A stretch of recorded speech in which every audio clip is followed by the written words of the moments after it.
Jesus, obrigado, Pai, por cada um que está aqui essa manhã. São pessoas que o Senhor desejou, Pai, que estivesse aqui nesse momento. E eu oro a Ti, Jesus, para que o Santo Espírito fale ao nosso coração, acalme, ó Deus, nossas mentes e corações.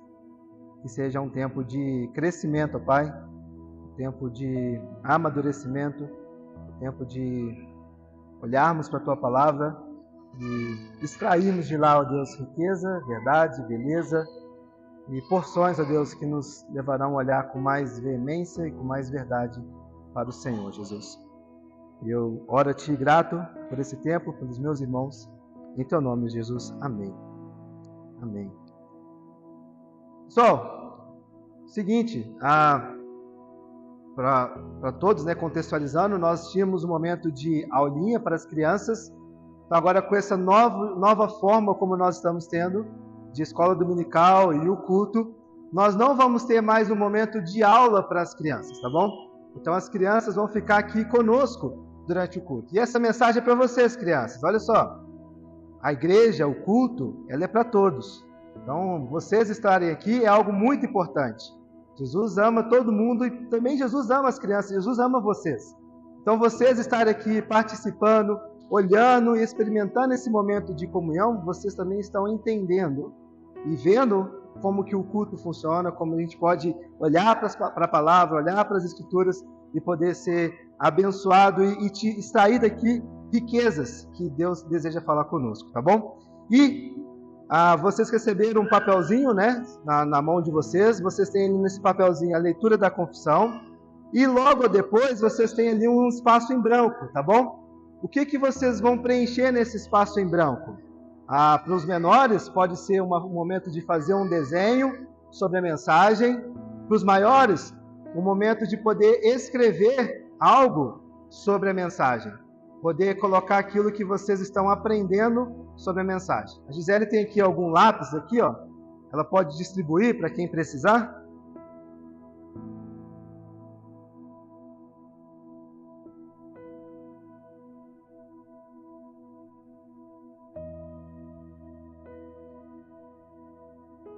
Ó, essa fala aqui é especial para os pequenos, viu? Presta atenção em mim aqui, ó.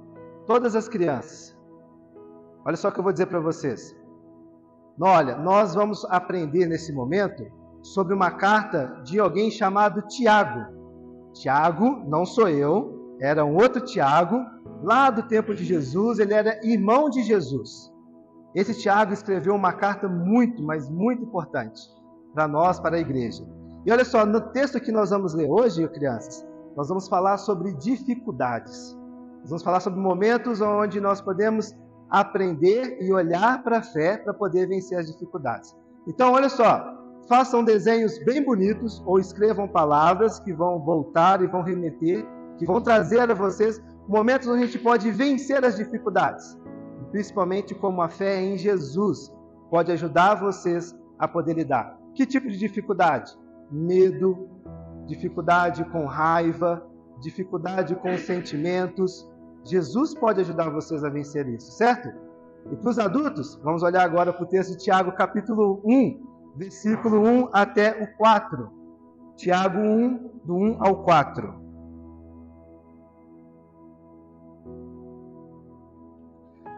Eu estou lendo na já estou muito acostumado na NVT, estou lendo na Almeida atualizada, se você tiver pelo celular, Almeida e atualizada. Diz o seguinte: Tiago, servo de Deus e do Senhor Jesus Cristo, às 12 tribos que se encontram na dispersão, saudações. Meus irmãos, tende por motivo de toda alegria o passardes por várias provações, sabendo que a provação da vossa fé, uma vez confirmada, produz perseverança. Ora, a perseverança deve ter ação completa, para que sejais perfeitos e íntegros e em nada deficientes. Bom, eu gosto muito de Tiago, e a gente precisa contextualizar um pouquinho essa carta de Tiago. Nós, ao longo das pregações, ao longo das mensagens, serão 22 sermões em Tiago, ou seja, a gente vai fechar o ano de 2024 com Tiago. Ao longo desses sermões, vocês serão convidados e vão olhar para o contexto. Aqui agora a gente vai olhar bem brevemente para partes deste contexto, né?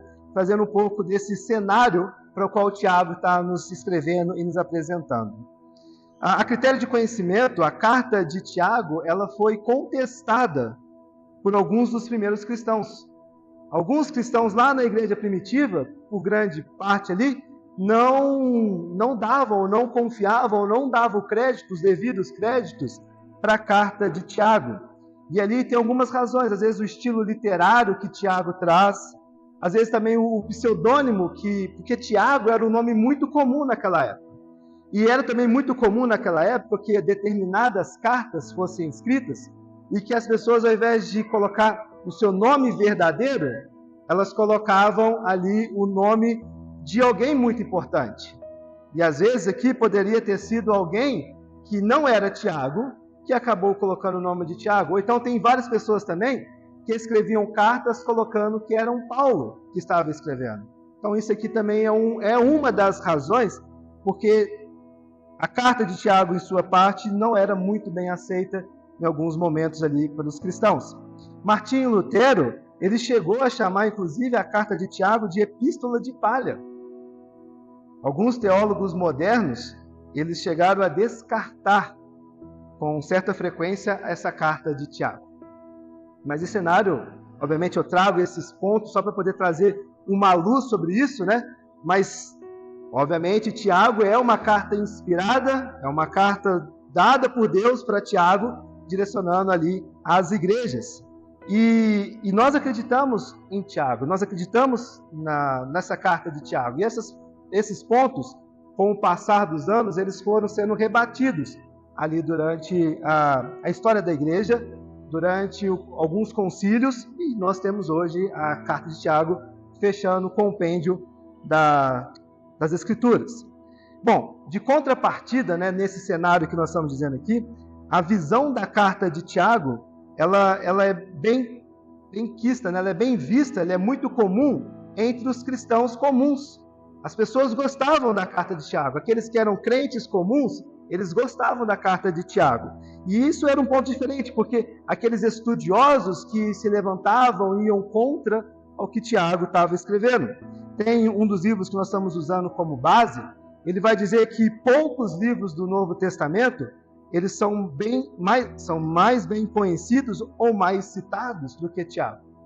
Ele diz também que provavelmente Tiago ele é um dos 3 livros mais conhecidos e mais citados, mais populares do Novo Testamento dentro das igrejas. E esse autor ele apresenta 3 características porque ele acha e ele julga, com base em dados deles, né, por que isso favorece essa carta de Tiago. Primeiro ponto, a carta de Tiago ela é uma carta extremamente prática, muito prática. As orientações que Tiago traz nessa carta, e aí meninos, também serve para vocês, presta atenção aqui, olha só, a carta de Tiago ela é uma carta muito prática. Quando a gente lê Tiago, nós tiramos aqui instruções dessa carta que são práticas, rápidas e concisas e que nos ajudam, de maneira muito mais clara, a entender o que Tiago está querendo nos ensinar. Elas são verdades que são aplicáveis. Um exemplo, capítulo 1, versículo 22. Talvez é um dos versículos que a gente mais escuta ou mais fala sobre as Escrituras. Tiago diz, tornai-vos, pois, praticantes da palavra, e não somente ouvintes, enganando-vos a vós mesmos. Talvez você, em algum momento, em algum estudo, em alguma conversa, em algum discipulado, alguém já citou esse texto para vocês. Percebam como é prático, como é rápido, como é direto ao ponto o que Tiago está nos escrevendo? Em Tiago também, queridos, diferente de Paulo, não há construções teológicas. Paulo ele começa trazendo ali construções e escrevendo, e ele vai trazendo muitos pontos para poder explanar ou explicar algum conceito teológico. Já em Tiago a gente não encontra dessa forma. Tiago é prático, como nós estamos falando. Ele vai direto ao assunto, ele fornece respostas para as teologias que Paulo, por exemplo, vai trazer como verdades. Ele vai falar, olha, sejam praticantes da palavra, enchei-vos do Espírito. E Paulo vai trazendo todo um conceito teológico. Tiago não, olha, Seja praticante, seja firme na palavra, olhe para a palavra. Percebam que ele começa a trazer e a buscar pontos práticos para trazer para a vida. Tiago se concentra no resultado prático da teologia. E esse é um ponto muito chave. Tiago também, como segundo ponto, ele é conciso, sucinto, direto ao ponto. Ele não apresenta pontos extensos. Todos os que nós vamos olhar aqui, os versículos, vão ser difíceis durante esse momento da exposição da carta, a gente pegar longos trechos de Tiago, porque ele vai direto ao ponto, ele é bem direto, é bem conciso, ele trata um assunto e já muda para outro. Então ele trata de maneira bem clara, bem rápida, o que ele deseja falar. Por exemplo, no capítulo 1, muitos pontos que Tiago traz aqui. Nós vamos gastar um bom tempo no capítulo 1, porque de um momento ele pula para a fé, ele pula para a sabedoria, depois ele vai falar sobre a língua, depois ele vai falar sobre a palavra, depois ele fala sobre o mal, enfim. Tiago começa de maneira prática, bem sucinta, trazendo essa verdade que ele deseja falar. E alguns chamam Tiago de provérbios do Novo Testamento, justamente por conta dessa coisa rápida, essa coisa prática e bem concisa que ele traz. E Tiago também faz um uso bem generoso de metáforas. E a gente encontra muita riqueza dessas metáforas, dessas ilustrações em Tiago. Por exemplo, ondas do mar, no capítulo 1, versículo 6, planta seca, rostos no espelho, leme do navio, fonte de água pura, fogo destrutivo, freio na boca de cavalo, roupas ruídas, metal enferrujado e por aí vai. Serão diversas ilustrações e temas que a gente vai trazer sobre o que o Tiago está falando, sobre o que ele deseja nos apresentar. Bom, isso é um breve contexto. Há muito mais a ser dito sobre o contexto dessa carta, como eu falei, nós vamos experimentar isso ao longo das próximas pregações. Mas no capítulo 1, lá no versículo 1, bem no início, Tiago vai falando assim, Tiago, servo de Deus e do Senhor Jesus Cristo. A primeira coisa que nos chama a atenção, queridos, no que Tiago está falando aqui, é essa forma de saudação. Antes da gente entrar no autor, a gente precisa olhar para como Tiago está saudando, como ele está escrevendo. O que a gente fala saudação? Que geralmente quando a gente escreve uma carta, a gente diz ali, olha, saudando, ou então dizendo quem está escrevendo, ou então também direcionando para quem está sendo escrita a carta. A gente olha as cartas de Paulo, a gente vê essas longas saudações. Por exemplo, em Romanos capítulo 1, Paulo usa 6 versículos para poder colocar as suas credenciais, para dizer quem ele é e o que ele está dizendo, como aquilo dá base para tudo que ele vai falar ao longo de toda a carta. Mas Tiago aqui, ele usa de uma forma diferente, né? Ele traz essa saudação de uma maneira bem diferente do que é usado nas outras cartas. E um ponto-chave também, que essa forma de saudação é um dos pontos que a igreja primitiva, por vezes, não davam os devidos créditos para a carta de Tiago, por conta dessa forma bem sucinta, bem rápida que Tiago estava escrevendo. Mas quem é esse Tiago que está escrevendo? Haviam 3 possíveis Tiagos. Nós já dissemos aqui que era irmão de Jesus, mas a gente precisa entender, será que não é um outro Tiago?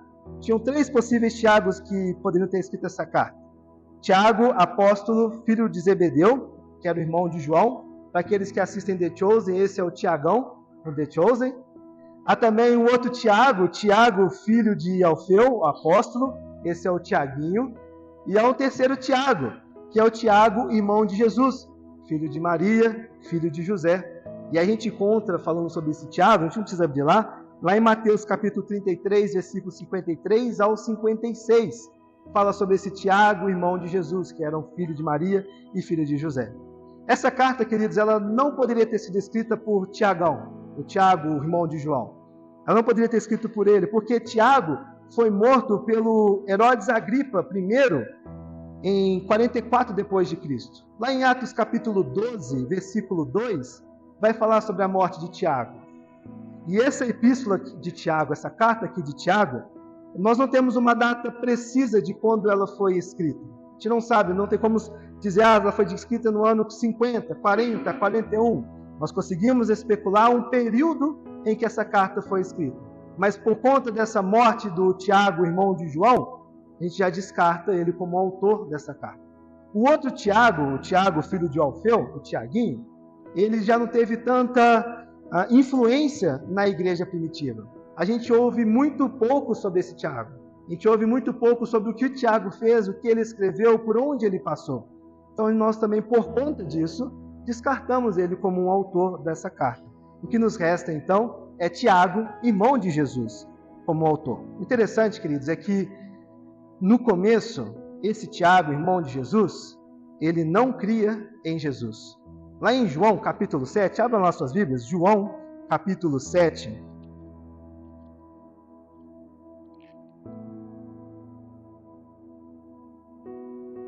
João, capítulo 7, versículo 2 ao 5,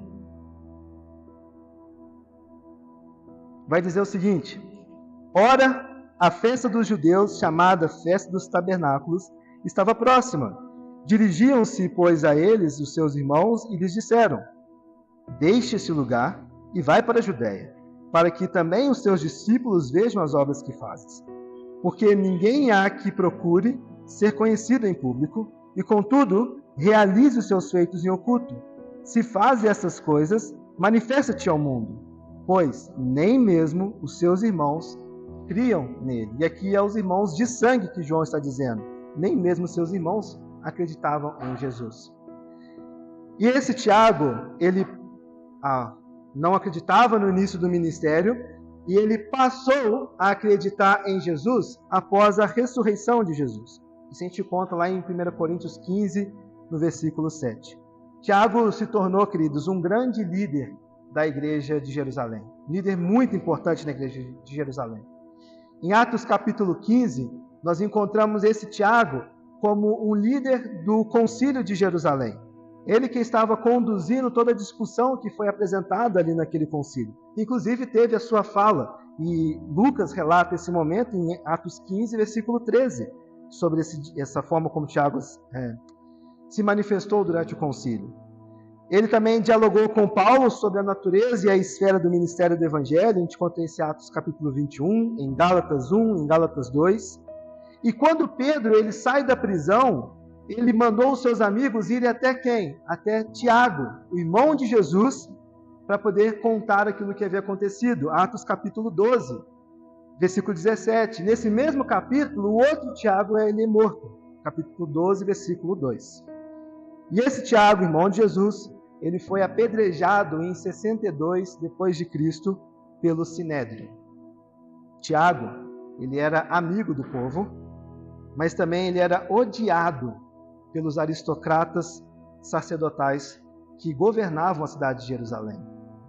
O sumo sacerdote Anamós, esse era o nome dele, levou Tiago ao Sinédrio, condenando Tiago ao apedrejamento.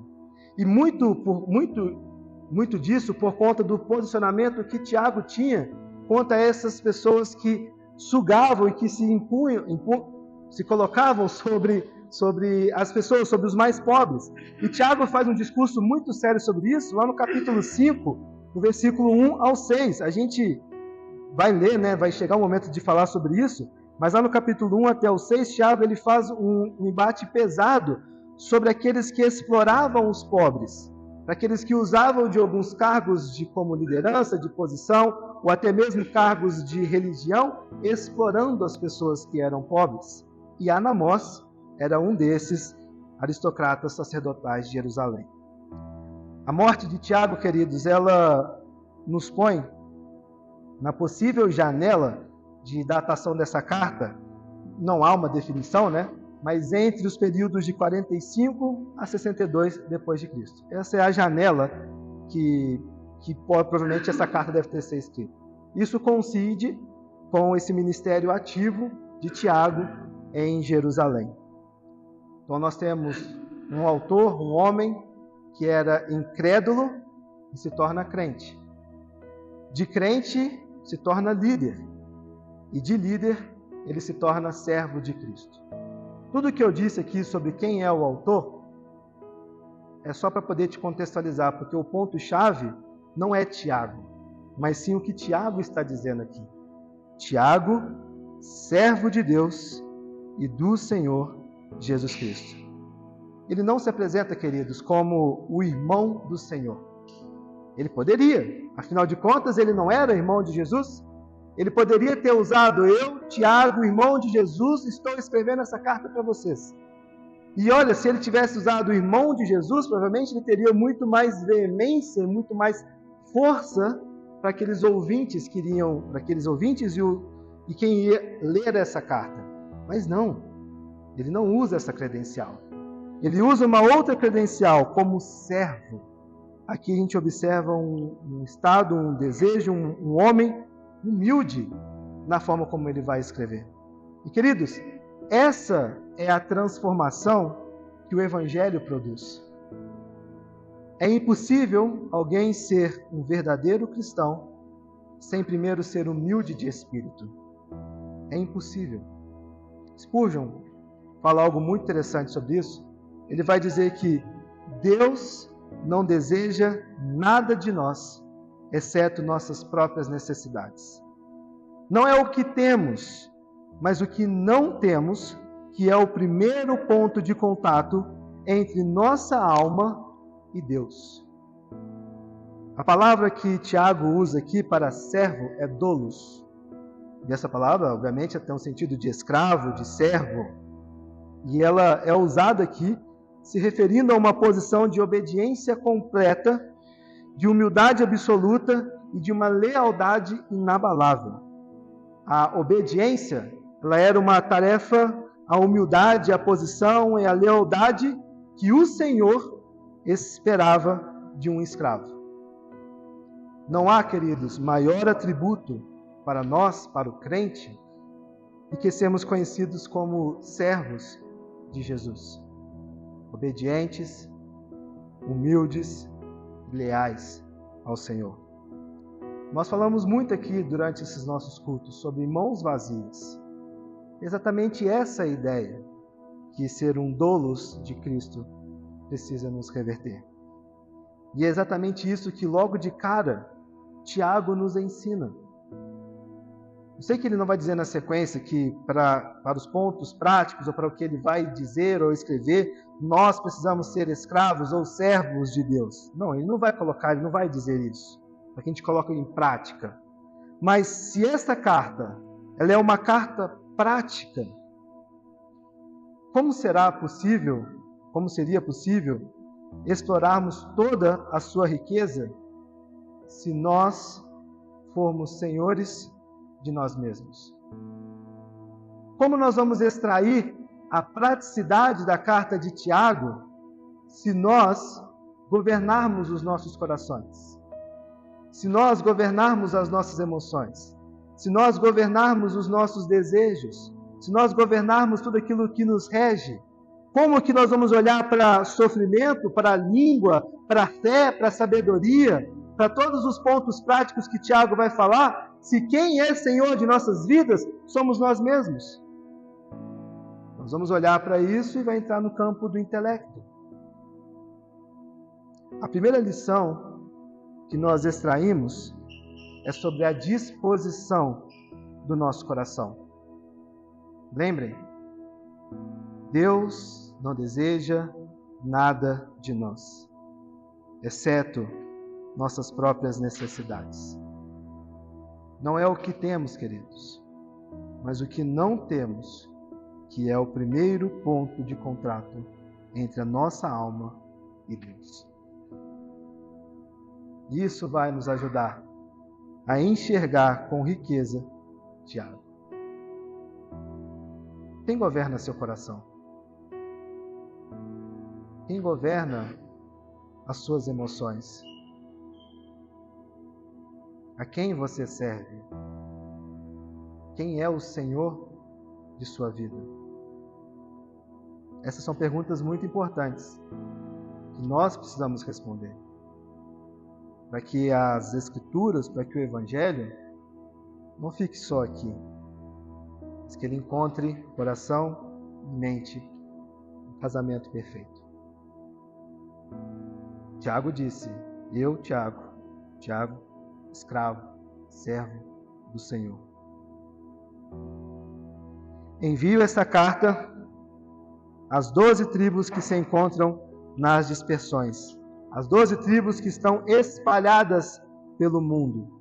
Essas 12 tribos se referem aos judeus, aos cristãos que estavam ali, espalhados, pulverizados por algum canto daquele mundo conhecido, que possivelmente eles se converteram no período de Pentecostes, e eles foram dispersos depois da morte de Estevão, em Atos capítulo 8, versículo 1, Atos capítulo 11, bem provável que foi esse período que esses crentes aqui em Tiago direciona, começaram a pulverizar por aquele mundo conhecido.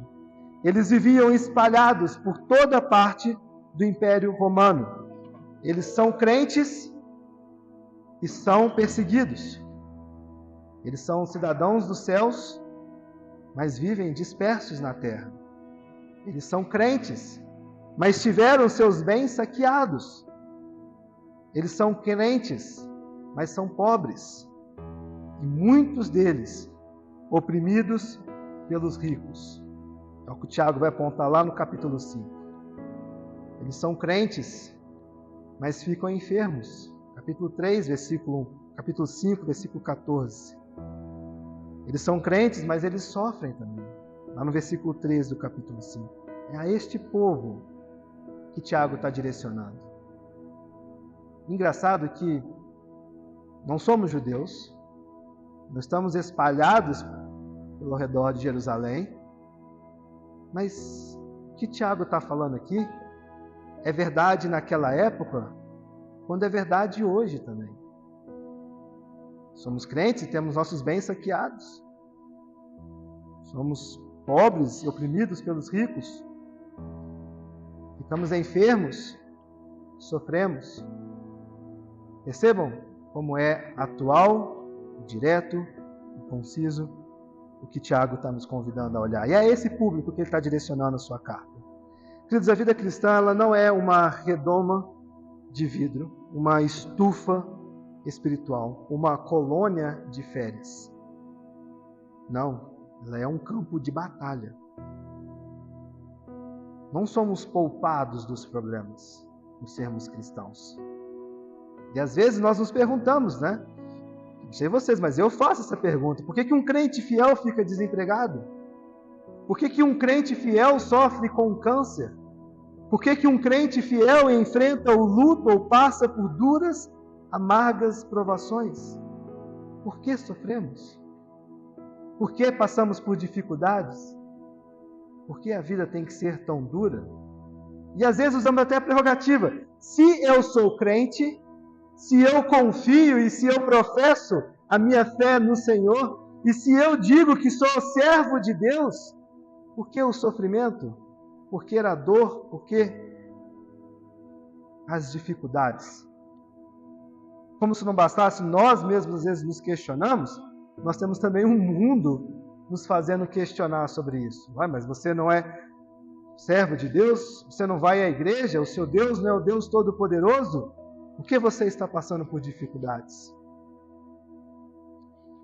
Tiago nos ensina algumas verdades fundamentais sobre essas provações e dificuldades do versículo 2 até o 4. Ele fala: meus irmãos, tende por motivo de toda alegria o passardes por várias provações, sabendo que a provação da vossa fé, uma vez confirmada, produz perseverança. Ora, a perseverança deve ter ação completa, para que sejais perfeitos e íntegros e em nada deficientes. As provações, queridos, elas são compatíveis com a fé cristã. Elas são compatíveis com a fé cristã. Perguntas como por que os crentes sofrem, por que os crentes passam por privações, por que sofrem prejuízos, por que ficam doentes em cima de uma cama, por que são injustiçados, essas e muitas outras perguntas, elas são compatíveis com a fé que nós professamos em Deus. Deus nos adverte a esperar as provações. Elas são reais, elas vão vir, e elas estão ali a todo momento, batendo na nossa porta. A vida cristã não é um mar de rosas. Jesus mesmo disse: no mundo tereis tribulações. João capítulo 16. Paulo disse: por muitas tribulações nos é necessário entrar no reino de Deus. Atos capítulo 14. Paulo ainda fala: todos os que devem viver piamente em Cristo Jesus padecerão perseguições. 2 Timóteo 3, capítulo 12. Aqui, queridos, nós trazemos a perspectiva da eternidade como cristãos, né? Nós somos encorajados e ensinados e pregados várias vezes a entender que a nossa pátria ela não é aqui. Nós somos peregrinos neste mundo. Estamos de passagem aqui agora. E Deus está preparando novos céus e nova terra para a sua igreja. As provações que nós enfrentamos aqui, elas visam a nossa maturidade espiritual. As dificuldades pelas quais nós passamos aqui, elas têm como objetivo o nosso crescimento, a nossa maturidade espiritual. Porém, nós pertencemos a uma raça humana e sofreremos doenças, acidentes, desapontamentos e por aí vai, por conta do cenário onde nós estamos inseridos e vivendo. As provações elas são compatíveis também com a fé cristã, porque elas procedem da nossa pecaminosidade. Nós criamos problemas com a nossa língua. Nós criamos problemas com as nossas atitudes. Uma pessoa morre de câncer depois de ter fumado dezenas de anos, ela não pode culpar ninguém por sua morte.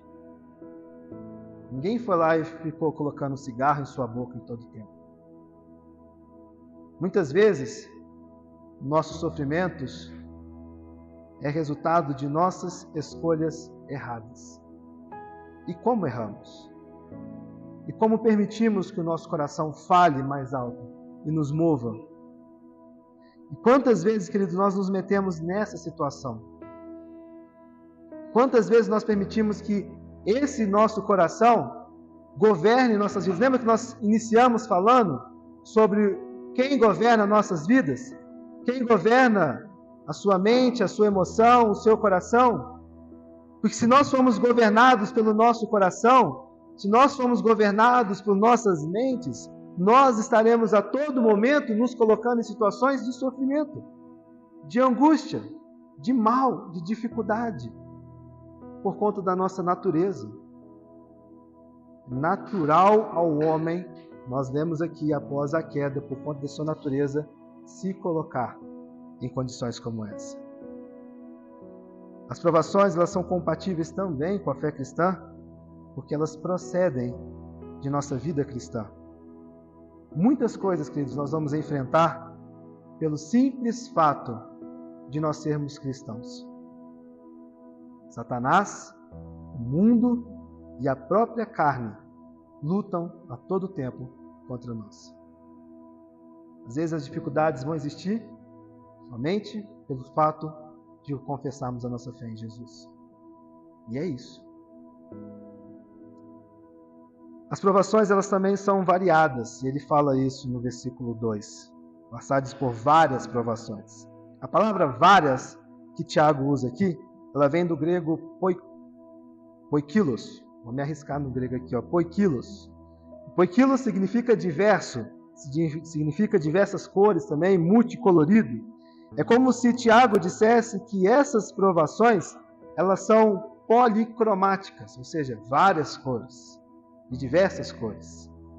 É como se Deus tecesse todas essas provações e fizesse um lindo mosaico com cada uma das dificuldades que nós passamos. Para e pensa um pouco sobre todos os momentos difíceis que você passou. Em todas as provações que você teve que passar. É como se Deus estivesse ali, pegando cada um daqueles quadradinhos coloridos, com alguma história, com alguma verdade, montando um mosaico da sua vida. Na verdade, é o que Ele faz. É isso que Ele está fazendo. Comigo, com você e com a sua igreja. E Paulo vai nos lembrar, queridos, que todas as coisas cooperam para o bem daqueles que amam a Deus, lá em Romanos capítulo 8. Para cada cor de provação, para cada uma das dificuldades, para cada um dos momentos difíceis que nós passamos e vivemos, existe a graça suficiente de Deus para nos sustentar. A graça de Deus, ela é multiforme. A graça de Deus foi quilos, colorida, várias cores. Da mesma forma que nós temos várias cores de dificuldades, de provações, experimentamos essas várias cores de Deus, nos ajudando a passar e a viver por cada um dos momentos que nós passamos. Talvez há algo em sua mente e em seu coração que só Deus e você sabe.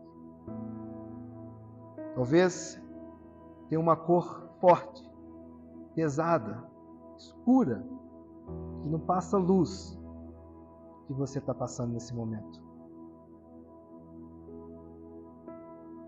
Há provas fáceis e há provas difíceis.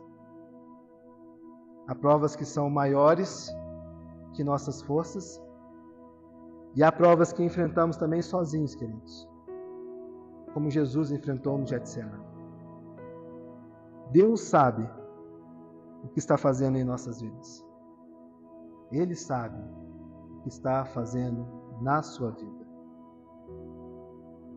Ele é como um escultor. Ele está esculpindo em nós a beleza de Jesus.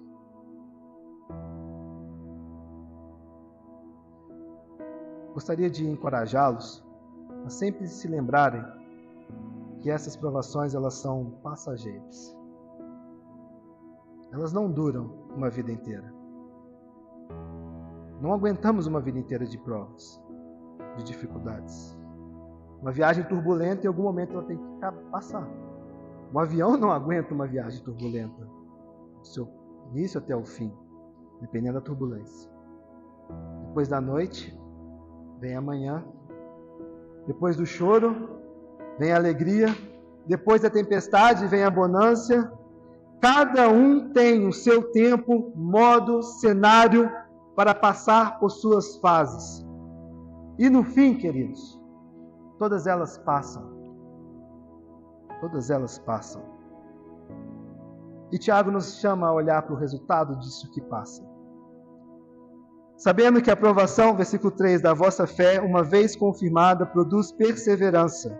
Ora, a perseverança deve ter ação completa, para que sejais perfeitos e íntegros e em nada deficientes. As provações, elas são pedagógicas. Elas servem para poder nos ensinar alguma coisa. Deus deseja, através das dificuldades, através das provações, através de tudo que nós passamos, desse mosaico que Ele está construindo, nos ensinar algo. Nos fazer olhar principalmente para Ele e entender e extrair essa multigraça que Ele tem para nos ajudar a lidar com todas as dificuldades. Nas provações da vida, nossa fé ela é testada para mostrar a sua genuinidade.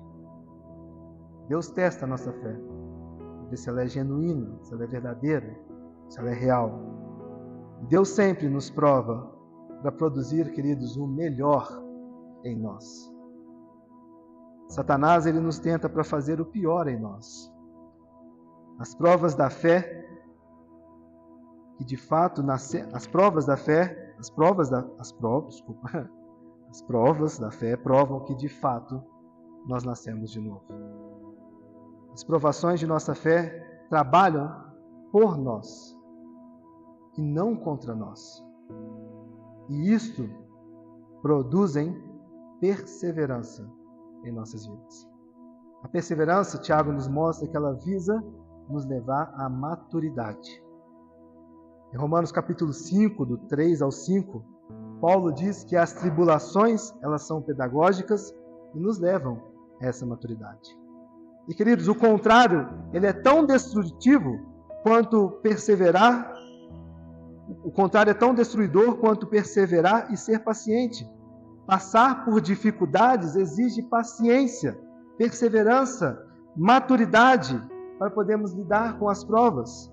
E a maturidade, ela não se alcança apenas lendo um livro. É preciso passar pelas dificuldades. Ninguém cresce vendo como faz alguma coisa. É preciso fazer. E as Escrituras estão aqui para nos ensinar. Tiago está aqui para nos ensinar como passar por isso. Para encerrarmos, queridos, nós voltamos à nossa pergunta lá inicial. Pergunta tema dessa mensagem. Com base em tudo isso, como nós vamos enfrentar as provações da vida?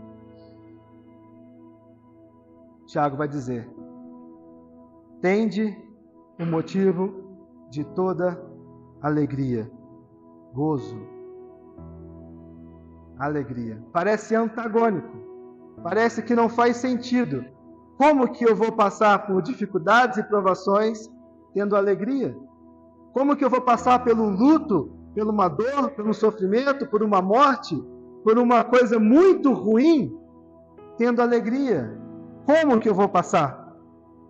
Nós só conseguimos passar pelas dificuldades da vida, tendo alegria, quando nós voltarmos lá do início, quando Jesus for o Senhor de nossas vidas. Se nós formos Senhor de nós mesmos, a alegria ela é passageira. A alegria se torna momentânea. A alegria se torna frações, parcelas, pinceladas de momentos da vida. Mas quando o Senhor é de fato Senhor, governa, somos escravos, servos dele, nós vamos conseguir encontrar alegria. Como enfrentar as dificuldades da vida com alegria? Quando o Senhor governar o meu e o seu coração. E entendendo que é inerente ao processo. Todo mundo vai passar. Todo mundo vai sofrer. Todo mundo vai ter dificuldades. Todo mundo vai ter momentos que precisarão sentir as dores. E esses momentos, eles servem para poder produzir maturidade, crescimento, provar a nossa fé e nos ajudar a crescer. Tiago, de maneira prática, rápida, bem concisa, nos chama a atenção de que o Senhor precisa ser, de fato, Rei sobre nossas vidas, para que a gente possa experimentar com alegria todas as fases da vida. De novo eu volto a um lema que reverbera muito.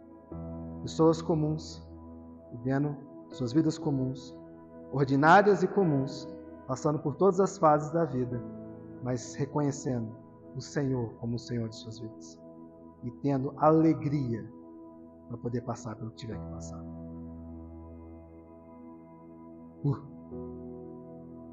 Tem muito mais para frente. Muito mais. Mas se essa verdade estiver ali, a gente vai extrair muita riqueza de Tiago. Que Deus nos ajude, queridos. Te ajude, me ajude, ajude a nossa igreja a experimentar com leveza aquilo que Tiago tem a nos oferecer. E que o Senhor seja Senhor de nossas vidas. Vamos orar? Obrigado, Deus, por esse tempo. Obrigado, Pai, pela riqueza de palavras que o Senhor inspirou Tiago a escrever, ó Deus. Essas verdades, elas são tão atuais para aquele povo que sofria por várias questões, quanto é tão atual, ó Deus, para nós hoje. Essa diversidade de sofrimentos que passamos, angústias, seja elas quais forem, que elas possam promover, ó Deus, dentro de nós crescimento, maturidade e um olhar, ó Deus, para o Senhor. E que a gente consiga experimentar a alegria que somente o Senhor pode nos dar, ó Deus, quando reconhecemos o Senhor como Senhor e Rei de nossas vidas. Obrigado, Deus, por esse tempo. Oramos a Ti, gratos, Jesus, em Teu nome. Amém.